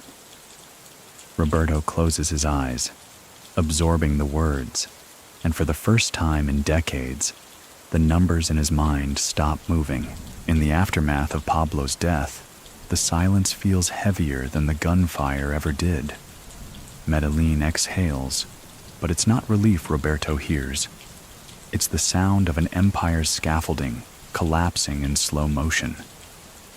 The calls that once came at all hours stop. The flow of cash and product sputters, and in the void, predators circle. For Roberto, grief is a private affair. He has no space for public mourning. Survival demands too much attention. Almost overnight, His role shifts from managing the empire's pulse to salvaging whatever pieces can be moved beyond reach. Properties are sold quietly, cash is relocated, and debts are called in, not to grow, but to condense, to shrink the footprint before it can be erased entirely by rivals or the state. The absence of Pablo changes everything. Where his brother's presence once deterred enemies, now uncertainty invites them in. The Cali cartel, smaller regional groups, and opportunistic gangs all begin testing the edges of what remains. Roberto understands this is not a fight he can win with intimidation alone. The Medellin name no longer carries the untouchable weight it once did. Some allies stay loyal out of respect for Pablo's memory, but others drift toward new alliances. Payments slow or stop entirely. In some cases, Roberto writes the losses off. Chasing them would draw attention he can't afford. In others, he acts decisively, making sure no one mistakes restraint for weakness. Many people still think the fall of Pablo meant the immediate end of his network. But Roberto knows empires don't vanish in a single day. They unravel piece by piece, and in the right hands, fragments can be made to endure. So what do you think? Is survival after a fall about holding ground, or learning how to disappear? The hardest part is the sudden vacuum in decision-making.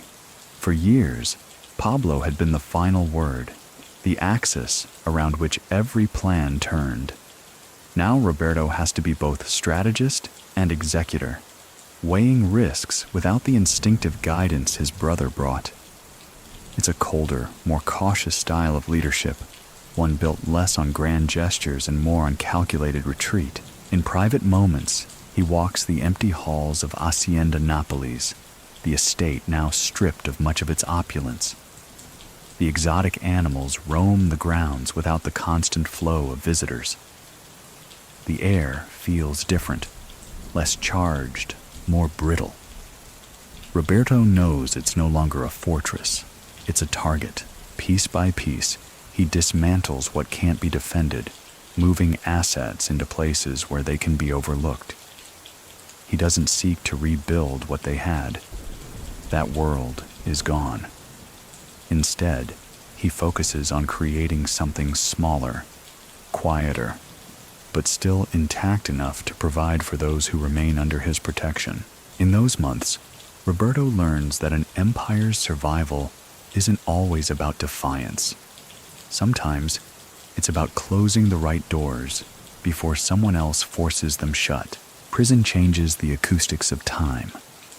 In the open world, Roberto measures days by ledgers balanced, routes recalculated, and the soft click of a safe house lock returning home.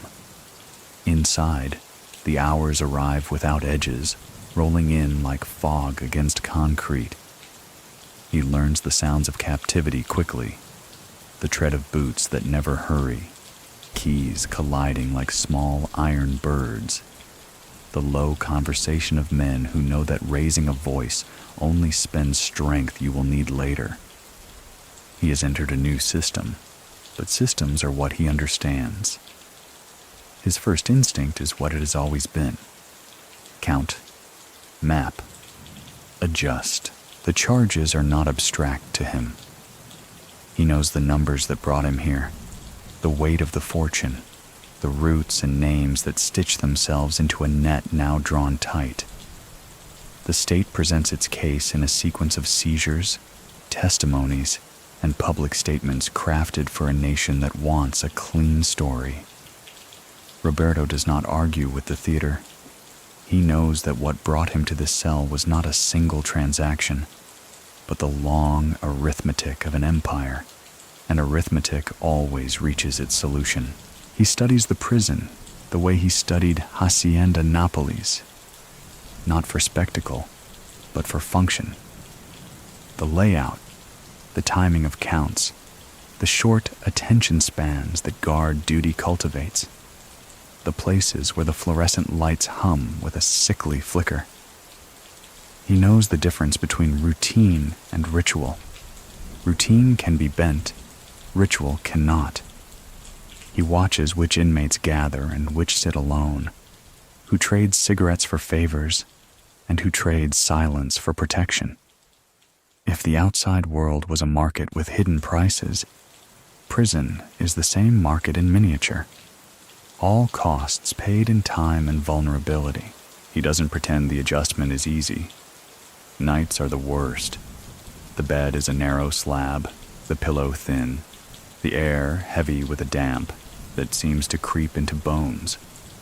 He lies on his back and recites numbers to himself, not the old flows of revenue, but simple strings, prime sequences, the comforting certainty of mathematics. It calms the mind the way a metronome steadies a hand. When he cannot sleep, he visualizes each safe house he once managed, recalls the angle of every hidden compartment, the smell of dusted concrete, the exact count of bills sealed in plastic and nested in barrels. It is not nostalgia. It is a proof of memory, and memory is a currency that no guard can confiscate. There are men here who would know him anywhere, and men who have only learned his name because news finds a way even into walls. Some arrive wary, expecting a man who seeks status through displays of temper. They find instead someone who listens more than he speaks, who never wastes a question, who measures every sentence before letting it fall. Respect takes its quiet form, not deference, but a small clearing of space around him in the yard, a nod from the hardest faces when he passes, a recognition that he is not a man to be tested for sport. He creates order where he can. He folds his few clothes the same way every morning, lining seams as if seams could be trusted more than promises. He cleans his corner with a precision that makes the space feel earned rather than assigned. He asks for paper, and when he can't get it, memorizes what he needs to think through, then tests his memory at dusk by repeating the sequence back to himself. He cannot keep ledgers here, but he can keep a ledger of his own mind. Exercises completed, observations made, variables noted. The legal process moves in its own cadence, slow, then suddenly sharp, like a river that sleeps under ice and breaks free without warning. Lawyers come and go. Some treat him like a curiosity, others like a prize, a few like a problem they would prefer belonged to someone else. He listens to their strategies, weighs their promises, and asks them to account for their assumptions the same way he would ask an associate to justify a route. He does not raise his voice. He simply says, "Show me how this holds under pressure," and watches who can. The historical fact, if anyone needs an anchor in this fog, in 1993, after the empire cracked and the man it orbited fell, Roberto is behind bars when a bomb disguised as a letter explodes in his hands. The blast tears through the thin membrane of routine he has built. He survives, but the injury takes most of the sight in one eye and leaves a ringing in his ears that sometimes swells until it is the only sound in the world. Men talk about scars as badges. Roberto treats them as data points. This one means he must change the way he reads a room, the way he judges distance, the way he moves when light cuts across the floor in sudden spears that his damaged eye cannot soften. He adapts. He always adapts. After the bombing, he relearns patience.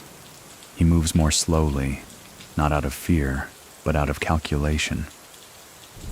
On the mornings when the ache behind the injured eye pushes through like weather, he breathes deliberately and gives the pain a place to sit so it doesn't take the whole room.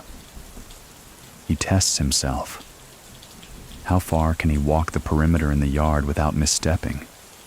How quickly can he recognize a voice now that sound and space do not align as they once did? He becomes a student of the new limits, and then of the ways around them. Information closest to his character comes in the habit he refuses to abandon. He continues to run models in his head. He reconstructs the flows that once kept the machine alive, but now he aims them at a different problem. Not expansion, not concealment, endurance. If you imagine the future as a corridor with many doors, he tells himself, the work is to leave as many doors unlocked as possible. That means relationships that have not been exhausted, goodwill that has not been squandered, assets that have not been burned to ash in a moment of panic. He writes no letters that could be read twice and mean more than they say. He sends no messages he cannot defend. He chooses silence, like a craftsman chooses a tool. He hears the stories the country tells about men like him. Some are clean fables etched in black and white, designed to satisfy a public hunger for balance after years when the scales were broken. Others are murkier, told in whispers by people who wish to be near the heat of legend without burning their fingers. He does not argue with either. If the world needs stories to make sense of what it endured, let it have them. He is not interested in absolution. He is interested in proportion, in the difference between acts committed in a fever and acts built brick by brick over years of intention. If history is a ledger, it is badly kept, but even badly kept ledgers speak. He meets men from every rung of the trade, some who carried rifles and some who carried messages, some who saw Pablo once across a crowded room and have spent years telling that glimpse in a circle, each retelling, adding a molecule of color. He says little when they speak of glory. He says nothing when they speak of fate. When asked what he did, he answers with the same simple sentence, I kept the numbers. Those who know enough understand what that means. Those who do not need to. There are moments when the past returns with the full weight of a memory you thought you had folded and stored. A scent in the corridor, antiseptic mixed with hot dust, takes him back to a warehouse where counted stacks rose like small fortresses. The clang of a food tray calls up the sound of a crate being dragged across a floor to reveal a trap door. He lets the memory pass through him and then out, like a bird that has mistaken a window for sky and needs a calm hand to guide it away. Debate among scholars and policymakers will circle his case for years. Does the removal and imprisonment of key logisticians do more to weaken criminal empires than the pursuit of their visible leaders? Or does the system simply grow another keeper of the books? The arguments will line up on either side, citing examples where the body fell without its spine, and others where a new spine grew from familiar tissue. The question follows him, whispered in interviews and laid over documentaries as a kind of moral arithmetic. What matters more, the face or the framework? He does not propose an answer. He has always believed that if you want to understand power, follow the fabric, not the embroidery. Some evenings, a slant of sunset cuts into the yard, and he steps into it. The warmth pools on his skin with a softness that feels almost private. He remembers the gold light over Medellin's hills when he and his brother walked home at the end of long days that felt simple because they were small. He remembers the first roll of bills that did not bend. He remembers the hum of dehumidifiers beneath a house designed to look like paradise. He does not sentimentalize any of it. He simply lets the sequence play and then end. He learns to write again, slowly and with care, when paper finally becomes available without the suspicion that clings to men who have lived by codes. Words become a second set of ledgers. He records observations without names, cause without effect without blame. He does not write for the public, but for clarity. When you reduce an empire to what can be spoken in a single voice in a small room, you learn which pieces were scaffolding and which were load-bearing stone. Visitors come. Family more than anyone, and sometimes figures from the past who carry themselves like men stepping through a museum in which every exhibit is a memory they cannot admit they miss. He does not ask for news unless it is offered. He does not trade in the gossip of survival. When he speaks privately with those he trusts, he speaks about health, about discipline, about the small acts that keep a day from collapsing on itself. He refuses to make prison a theater of nostalgia. On the anniversary of his brother's death, the guards walk their same circuits, and the same keys sing the same hard music against the same belt. Roberto wakes before dawn. He stands at the small window as light pries the gray apart. He does not construct a speech in his head. He does not promise a new course. He tightens an old vow.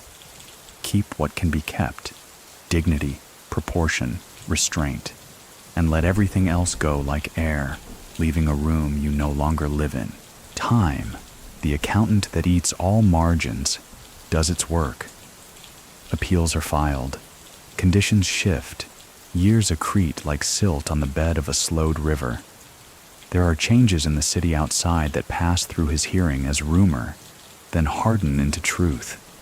The rise of other networks, the softening of certain faces into new roles, the way a place that once spoke a single name now speaks many in a lower register. He feels no sting on hearing this. Dominance is a fever. Recovery requires new temperatures. He rehearses, without knowing whether he will ever need the performance, how to live after gates open. He imagines a small home with a door that does not need 2 locks. He imagines mornings without inspection and an afternoon made of sunlight and a page. He imagines, most carefully, a life calibrated to harm no one, a ledger that contains only what it costs to be awake and decent. He does not pretend it will be simple to learn. He is past the age when new habits arrive like gifts. But he knows how to practice. The injury remains, a dull presence just behind his eye, a reminder that violence leaves echoes even when the room has gone quiet. He accepts its message without exaggerating its wisdom. The body records what the mind would prefer to smooth over. When his hearing tilts and he has to steady himself against the wall, he does it without shame. The men who measure themselves by how much pain they can ignore often end by ignoring signals they needed. He listens to his own. News reaches him, as it does in such places, in the slow braid of official statements, newspapers with blacked-out paragraphs, radio reports in snatches, and the private channel of rumor. Sometimes he learns of a former associate's death days after it has happened. Sometimes he learns that a man he thought long vanished is working an honest job in another city, wearing a uniform with a small name tag that announces a different story about him than the one Medellin once told. He keeps these fragments without building them into a narrative. Narratives tempt us to allocate blame and praise too neatly. He remembers the bicycle shop with an accuracy that still surprises him. The way oil looks when it thins under heat, the metallic tang of dust cut by daylight, the weight of a coin in a palm young enough to be startled by its promise. If he has regrets, and he is too honest to deny them, they live not in the realm of legend, but in those early choices that tilt a life by degrees. But a life is not a balance sheet. No number erases another.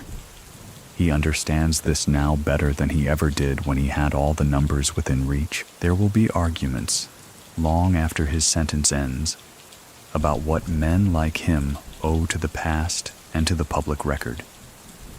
Some will say that telling the story is a way of taking responsibility. Others will say that telling it is a way of taking possession again. He has his own answer, but he keeps it. He has learned with time and cost that not every truth belongs to paper. He does not seek redemption through performance. He does not present himself to the world as a reformed figure designed to satisfy an audience hungry for confession. If there is a transformation, it is simple and plain. The work of living without lies that you tell yourself first. He stands in line when told, sits when told, rises when told. Not because he has become obedient by nature, but because he makes a choice to spend his will on other things, remembering, observing, holding steady. When the day finally arrives and a door opens into air that does not end in another door, he will step into it slowly. He will not dramatize the moment. He will not look back for effect. He will choose a direction and begin walking, careful over the first stones, measuring distance by breath, letting the new arithmetic of freedom, with its soft edges and uncounted costs, settle into his bones.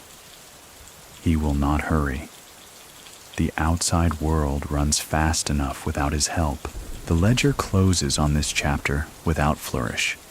It contains losses that cannot be repaid and lessons that cannot be priced. He accepts both. In the end, prison did not break his habit of calculation. It taught him to count different things: hours without harm, days held together by quiet, the clean weight of speaking only when speech serves the truth. He carries those totals forward, not as absolution, but as balance, the one form of wealth he has always trusted. Silence becomes Roberto's preferred currency after his release. The city he steps back into is not the Medellin he once knew. The streets still hum, but it's a different music. The sharp, erratic beats of a place layered with new power structures, new players, and a memory of the old days that flickers like a neon sign with a few letters burned out. He keeps his movements small, deliberate. No parades, no speeches, just measured steps through neighborhoods where his name once carried a weight he now has no interest in testing. Every few blocks, someone recognizes him. A nod from an older shopkeeper, a double take from a taxi driver, the quick, sidelong glance of a man who knows a fragment of his story, but not the whole. Roberto acknowledges them politely, but never lingers. He has learned that familiarity is an invitation, and invitations are a risk. The first priority is building a life without drawing the wrong kind of gravity. He settles into a modest home, the kind with no tall gates or security details, just a solid door and curtains that can be drawn tight. He walks to the market himself, learns which hours are quietest, and develops a routine so ordinary it becomes almost invisible. He begins to take small meetings, not with old allies, but with people who can offer stability. Lawyers, accountants, a few local officials whose trust has been measured and proven over years. These aren't about business in the old sense. They're about understanding the landscape, making sure the ground beneath him isn't shifting while he sleeps. Occasionally, someone from the past appears, an old associate, a distant relative of a former ally, even a stranger claiming to have information. Roberto listens but commits to nothing. Many people still think that men like him can't resist the pull of the old currents, but Roberto understands that survival now depends on refusing even the most tempting of tides. So what do you think? Is discipline more about denying temptation or about knowing where the path leads before you take the first step? He fills his days with quieter work. There are ventures that look entirely legitimate because they are small investments, consulting on security systems for businesses, occasional speaking engagements framed as historical insights rather than confessions. He speaks in general terms, never naming names, never turning memory into currency. There's a strange kind of freedom in anonymity, even when it's imperfect. Roberto knows that some will always seek him out for what he was, but he also knows most people are too busy with their own survival to care deeply about his. The real danger is the few who remember too much. Those who think his knowledge is an untapped vein of gold. He avoids them, as one avoids a sudden shadow on an otherwise sunny street. At night, in the stillness of his new home, he sometimes catches himself listening for the hum of dehumidifiers or the distant sound of vehicles arriving under cover of darkness. The memories are there, sharp as ever, but he doesn't invite them to stay. He closes the mental ledger on the day, no longer tracking pesos or shipments, but the simpler arithmetic of hours spent in peace. The rumors never stop. Some paint Roberto as a man sitting on a hidden fortune, quietly living off wealth no authority has been able to uncover. Others insist the vaults are empty, the money long gone, his life now a modest echo of the empire's peak. Roberto hears these stories drift through conversations in markets, cafes, even whispered between strangers on buses. He neither confirms nor denies them. The truth, as always, is more complicated. There are assets he's protected over the years, investments made so subtly that they pass unnoticed by those hunting for treasure. None of them are enough to rebuild what once existed, but together they ensure he is never at the mercy of hunger or dependency. It is not the kind of wealth that buys castles or fleets, but the kind that buys time. And time, he knows, is the most valuable currency left to him. Occasionally, journalists approach him under the guise of writing the definitive history. They want to know where the billions went. They circle the question of buried cash, offshore accounts, and mythical stashes hidden in the countryside. Roberto listens to their theories, lets them talk themselves into certainty, then ends the meeting with a polite smile. Information, once given, can't be taken back, and some truths are worth more when they remain unspoken. Many people still think the legends of hidden money are either entirely true or entirely false. But Roberto knows legends endure because they live in the space between. Enough truth to make them possible, enough mystery to make them irresistible. So what do you think? Is a fortune more powerful when it's spent or when it's only imagined? The myths serve a purpose.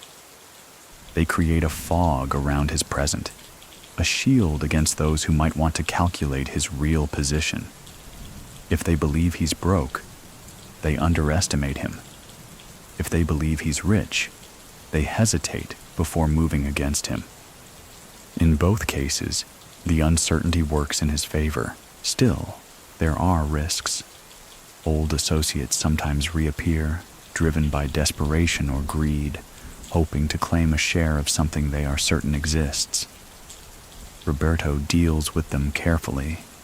A wrong word could rekindle alliances he has no interest in maintaining or provoke threats he has no intention of answering. His refusals are quiet, often disguised as non-committal delays, until the seeker loses interest.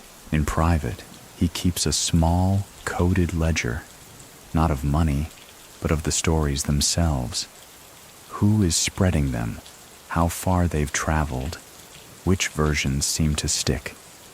It's the same instinct he once used to track shipments and payments, now turned toward managing perception. The world still measures him against the shadow of Pablo's kingdom. Roberto measures the world's gaze like any other variable to be controlled. Some nights, when the air is still and the streets outside are quiet, he thinks about the buried barrels, the sealed rooms, the places only he could find. Whether they're empty or full is a fact he keeps locked away, because sometimes the mystery is more useful than the truth could ever be. With the years passing and the shadow of the old empire fading into history, Roberto begins to step back into public view, but on his own terms. He chooses the stage carefully, not political podiums or sensational interviews, but the controlled setting of tourism and storytelling. It starts small, with guided visits to properties once linked to Pablo's life, each presented as a slice of Colombian history rather than a shrine to infamy. One of the most notable is the reopening of parts of Hacienda Nápoles. For visitors, it is a place of curiosity, the exotic animals, the unusual architecture, the relics of a time when one man's will reshaped the land around him. For Roberto, it's an opportunity to manage the narrative. He walks the grounds with groups from around the world, recounting stories in a measured tone, trimming details where necessary, softening the sharper edges of the past. He knows exactly what people have come to see. Some are there for the scandal, the whispered glamour of the cartel years. Others want a glimpse of the man behind the myth, hoping he will reveal secrets no one else can. Roberto gives them both just enough to feel satisfied, but never enough to empty his reservoir of knowledge. Every answer is a blend of fact, omission, and careful redirection. Tourism becomes both a shield and a livelihood. It allows him to control his appearances, to set the terms of engagement, and to decide which parts of the story survive in the public record. Many people still think he uses these tours to glorify the past, but Roberto insists and believes that he is telling history, not selling it. So what do you think? Can you ever tell a story without shaping it to your own design? The visitors themselves are part of the theater. Backpackers with cameras, history enthusiasts with notebooks, casual travelers killing an afternoon. Each reacts differently to standing in spaces once filled with danger and excess. Some laugh, some fall silent, some ask blunt questions. Roberto treats them all with the same calm politeness, never allowing himself to be provoked into revealing more than he intends. There's an irony in it all. The same grounds that once served as the operational heart of a global enterprise now host families eating ice cream and children playing near the artificial lakes. Roberto watches them from a distance sometimes, thinking about the countless figures and routes that once converged here.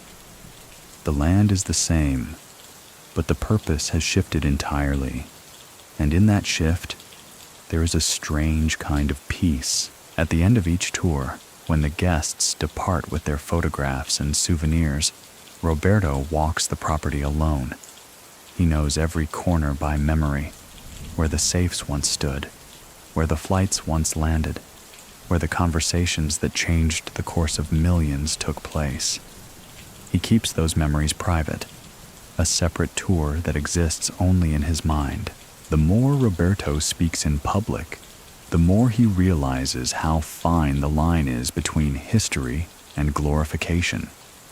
Journalists, documentary crews, and even academics come with cameras and microphones, eager to capture the inside story. They say they want truth, but Roberto understands they are also chasing a mood, the dark allure of a world that both repels and fascinates. He sets boundaries early. There are questions he will not answer, names he will not confirm, figures he will not cite. Instead, he frames his responses as lessons about the cost of ambition, the fragility of power, the inevitability of decline. He knows some listeners hear only the surface, the dramatic beats, the dangerous glamour, but others catch the undertone, the quiet warning woven into every recollection. Still, he can't control interpretation. An offhand remark becomes a headline. A photograph of him at a public event circulates online with captions that bend its meaning. Roberto has lived long enough to know that once a story leaves your lips, it belongs to the listener. The best you can do is choose your words like you once chose hiding places, carefully, with a mind toward what they will shelter and what they will expose. Many people still think that telling the past is a form of confession, but Roberto sees it differently. It's not confession if you are choosing which rooms of the house to open. So what do you think? Is history ever whole, or only a set of unlocked doors leading to more locked ones? The public appearances bring him into contact with a younger generation that knows Pablo only as a legend or a television character. Their questions are often blunt, stripped of the caution older audiences show. They want to know about the money, the danger, the moments when the empire's pulse was fastest. Roberto answers with restraint, guiding the conversation toward context rather than spectacle. He also notices the way people respond to his calm demeanor. Some mistake it for detachment. Others see it as authority. In truth, it's simply the product of years spent knowing that one word too many could change the course of events. He speaks the way he once moved cash, deliberately, avoiding unnecessary exposure.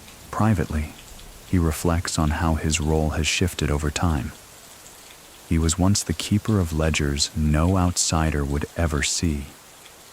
Now, he is the keeper of a story no one else can tell with his precision. Both roles require the same discipline, knowing what must be remembered, what must be hidden, and what must be allowed to vanish. When the cameras leave and the questions stop, Roberto returns to his quiet routines. The house, the market, the long walks where his thoughts move at their own pace. The world still wants a piece of his past, but he knows that the truest parts of it will never leave the vault he keeps in his mind. In the final stretch of his life story, Roberto moves deeper into the shadows again, not in secrecy born of fear, but in the deliberate quiet of someone who has measured the cost of visibility. He keeps his days simple, a fixed wake-up time, coffee brewed the same way every morning, a short walk to feel the air change from cool to warm. The world outside spins with news cycles and shifting powers, but he has chosen to step outside that rhythm. His reputation lingers, a kind of invisible watermark on everything he does. In some circles, his name still carries weight. In others, it's little more than a relic of another era. He doesn't work to correct either perception. Let the past mean what it will to those who need to make sense of it. He knows that meaning is just another form of currency, and he's long since stopped spending it recklessly. Visitors still come, though not as often as before. Some are friends, a few are family, and occasionally there's a journalist hoping for one last interview. Roberto rarely accepts. When he does, it's because the person across from him understands the ground rules. No sensationalism, no fishing for headlines, no requests for the kind of truth that can never be told without bending it. Many people still think that a man who lived inside such a vast empire must spend his final years longing to relive it. But Roberto knows better. Nostalgia is a luxury, and he's learned that survival leaves little room for luxuries. So what do you think? Is the real measure of survival in what you keep, or in what you learn to let go? He spends more time writing now. Not memoirs, not a confession, just fragments. Observations from the day. A sentence overheard in the market. The way the light falls across his desk at a certain hour. He treats them like entries in a new kind of ledger, one that owes nothing to anyone but himself. The myths about hidden fortunes persist, perhaps more stubbornly than the facts ever will. Roberto lets them live. In a way, they serve him, a fog that ensures no one can map his life too precisely. And in that uncertainty, there is safety. On evenings when the streets are quiet, he sits near the window and listens to the city's hum. It's a softer Medellin now, though still restless under the surface. Somewhere out there, other empires are rising and falling, repeating the cycle that shaped his own life. He feels no urge to join them, no need to intervene. The ledger of that world is no longer his to keep, so now the lights dim, and the air grows still, as if even the night has decided it's time to rest. We've walked through decades with Roberto, from the narrow streets of his youth to the echoing vaults of Hacienda Nápoles, from the chaos of war to the quiet corners of freedom. And here, in the softer chapter of his life, the noise has settled into something almost gentle. If you picture him now, imagine a man seated at a modest desk, pen in hand, not to record debts or fortunes, but to note the passing of a cloud across the sun. The same discipline that once kept billions in motion now tends to the small hours of the day. A cup of coffee cooling beside him. A street lamp flickering into life outside the window. The myths remain. The whispers of buried gold. The questions that will never have clean answers.